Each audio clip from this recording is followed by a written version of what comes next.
What's up, bro? Hey, Carrie, how are you? Good, good. It's Khary. Sorry about that. I That's apologize. all right. That's all right. It happens all the time. Don't even sweat No, it, I'm a man. huge fan. I've been watching Teen Titans and A Young Justice and so many different voiceover work that you've done. So I'm a huge fan. Awesome, awesome. Well, cool, But I cool. wanted to Thank get you. started off with on D&D Adventure with all these like just a general like because I've been recently sort of introduced to Dungeons and Dragons just through the movie obviously last year and then obviously hmm Community a couple years ago. But what do you think is so like widespread that's appealing to so many like different people about Dungeons and Dragons that is so appealing to even just watch you guys play Dungeons and Dragons D&D? Sorry. Uh, well, I think that the beauty of Dungeons and Dragons is that for a long time you could kind of hide, the aspects of yourself that you wanted to bring out, and you could hide them in these fantastical characters. Yeah, yeah. I was just talking about it's just ripe for so much diversity, and it was like it's a world that celebrates the things that are different about you. You know, uh, it's like my kids are in middle school, or two of my kids in middle school and high school, and I am always telling them that you know what, this is the only time in your life that everybody wants you to be the same. Once you get out of friggin' high school and middle school, the, it's what makes you different is what people love are going to love about you. So be different. And I think in Dungeons and Dragons, growing up, people get to be different and be celebrated for that, those differences and that diversity, and so when it comes to people who feel different inside, all of us nerds inside who are hiding these things that we are absolutely obsessed with, because we think that people are going to think we're weird or something like that. You play a campaign with a bunch of people who are all yeah, you know what, how weird can it get? you know I think it just it draws those people, and yeah, and you want to it's just like anything else. I love to watch football. I love to play football, but because I play football, or have played it in the past, or basketball or whatever. I like to watch people who can, who really know what they're doing. And doing all the voiceover and stuff that I did, I felt like it was kind of fertile training ground for actual play Dungeons and Dragons stuff, because I build characters with my voice. I'm asked to improv and kind of riff and play a lot of the time, which is a lot of what actual play is about. And so I've been able to play with some amazing performers, and it's just fun to watch them. Just fun to Mhm. watch. Yeah. Yeah, no, it's absolute blast. It's just so much fun seeing how much fun you guys are having. And so like when you're crafting a character, whether it's your character in Encounter Party or it's another character, what sort of goes into it, especially in this where you are Tolo, but you're also you're a lot of the reactions are like your natural reactions to like what your other players are doing. Like you're not always in character. So Yeah, yeah. what goes into sort of crafting a character like Tolo, who I know is very close to your heart? Yeah. Well, I start everything I do when it comes to like creating a character with D&D is always about kind of what my personal journey is on. When I did Critical Role, years ago, and created Shakasta, I wanted him to have a big billowy afro because I've been shaving my head for years and I missed my hair. And they're hummingbirds everywhere in Southern California. I love them. I'm fascinated by them, and I just thought it would be awesome to see through the eyes of a hummingbird. So I made him blind, and so but really not blind, because he could see through the eyes of his hummingbird.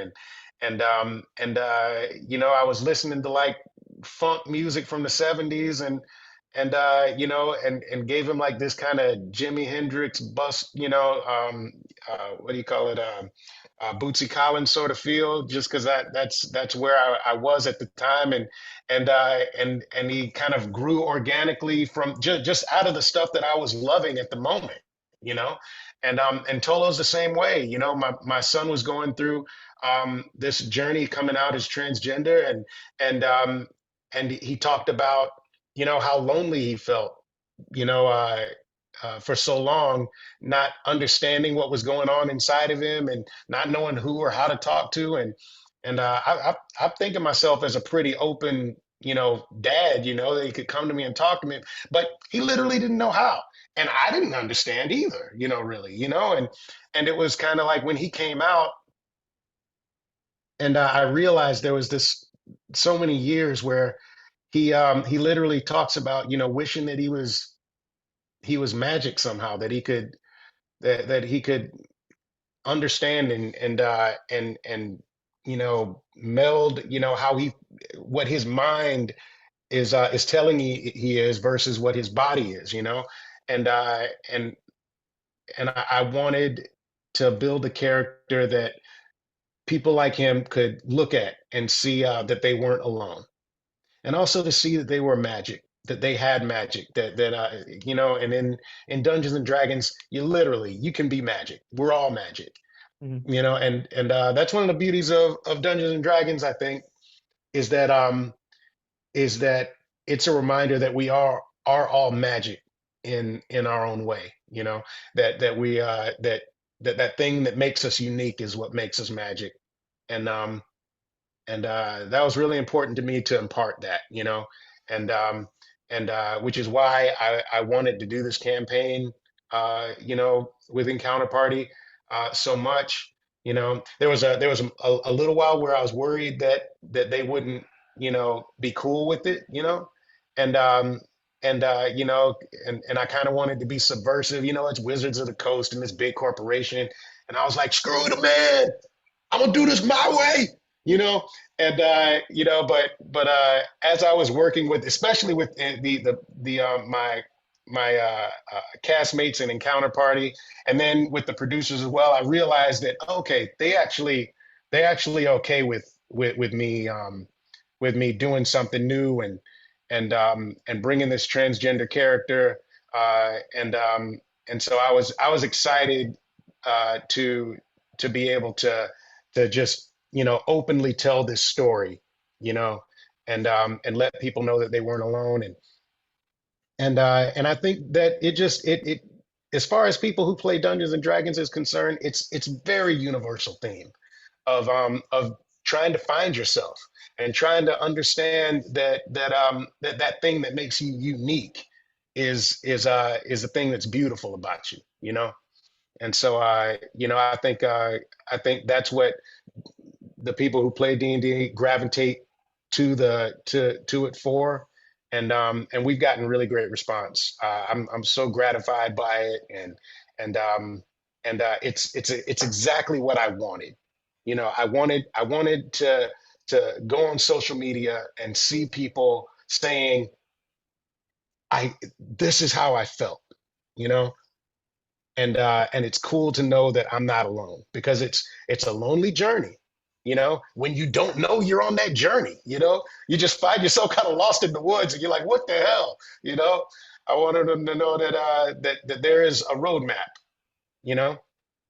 Yeah, absolutely. No, I mean, I know exactly what you mean. I grew up I know you grew up in Augusta, but I'm from Fayetteville, North Carolina, so Oh, okay, yeah, it's very yeah. Actually, I grew universal. up in Athens, Georgia, but yeah, I Yeah, was yeah. born in Augusta, but grew up in Athens, and Okay, yeah. yeah, No, I mean, I've driven to Atlanta millions of times, so I know exactly where you're from, or I know right, Athens right, as well. But so I wanted to talk about when you have like this cast, some people I'm sure you're familiar with, some people you're maybe not so familiar, but you're developing this chemistry on the fly during your play, and you're like, yeah. oh, this guy's an ally, this guy might not be so much of an ally, or so how's that sort of just like developing that chemistry on the fly with people you might not know, or maybe even someone you know really well, and you're just trying to push their buttons and they're pushing yours as well. Yeah, it's so much fun. I love just jumping in with both feet. I feel like actual play for me is such a freeing experience. I feel like um, to make an analogy, one of my oldest friends who was the head writer on the old Teen Titans show years ago, he talked about Robin, the character of Robin, is that he has this reckless abandon that he jumps off a cliff and figures out how to land on the way down. And I feel like that's how I like to uh, think about Dungeons and Dragons. Is that I jump off the cliff, and I was like, okay, how do we do this? How are we gonna do this? You know what I mean? How is this gonna happen? And the possibilities are endless. And I feel like, at least with the people that I have played Dungeons and Dragons with, they've been so open and supportive that I just feel like I can go nuts. You know, what are you gonna do? Kill me? You know, fine. Let's do it. You know what I mean? Let's live it to the fullest. If we're gonna go down, we might as well go down swinging, right? And so I've never felt uh, playing D&D that I was like put in a box or something. I always just kind of roll with my gut. That's not true. That's not true. There was one time. When I was playing with the Critical Role guys. We did this kind of 4 episode thing called Undead Wood. It was a zombie western that we were doing, and I kept information to myself, and I should have just blurted it out. Should have just blurted it out, and yeah, I should, and I won't do that anymore. I learned a good lesson there. That was the one time that I held back. Won't do that again. Um, so like when you're I think you mentioned you talked about how you create a character, but like what kind of, because I know you played Ezekiel on Walking Dead for a while, and you've obviously done Cyborg, Aqualad, so many countless iconic roles. So what kind of roles sort of appeal to you more when you're either, because you get to offer your input obviously, but it's what kind of roles are sort of appealing to you more? Would you like to revisit some of these characters again?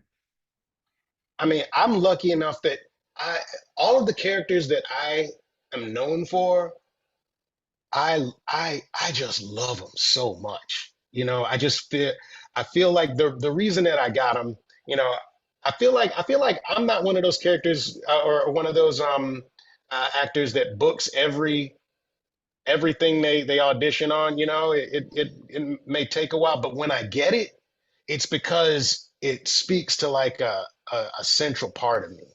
And so literally every one of my characters that I feel like I'm kind of known for is something that I would absolutely revisit again. Ezekiel, I would love to play again. Cyborg, I've been playing for 20 years. Aqualad, Aquaman now, Calderon from Young Justice, I absolutely adore, and would love to play more. Even Rafiki, that I got to play for a little while on like the Disney Channel. I love playing so much. I feel really lucky that I've got to embody some really awesome characters, but they speak to the heart of me, and so I can kind of wear my heart on my sleeve and go for broke. Awesome. And like I think you may, when maybe one of the trailers came out, you mentioned how this was a crew, this was a production that really took care of its cast. It was right after, I think it was sometime in November, right after the strikes ended. So like what was it about that you felt so comfortable on this set being, I think there's a lot of, there's I think Matt Lillard's involved as well with the production. So like Right. what did they do like that made you guys feel so comfortable as actors and being able to perform at the level you were able to perform at?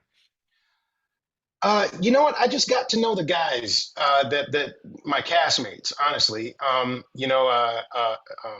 Brian David Judkins, who's our DM, uh, Ned Donovan, who's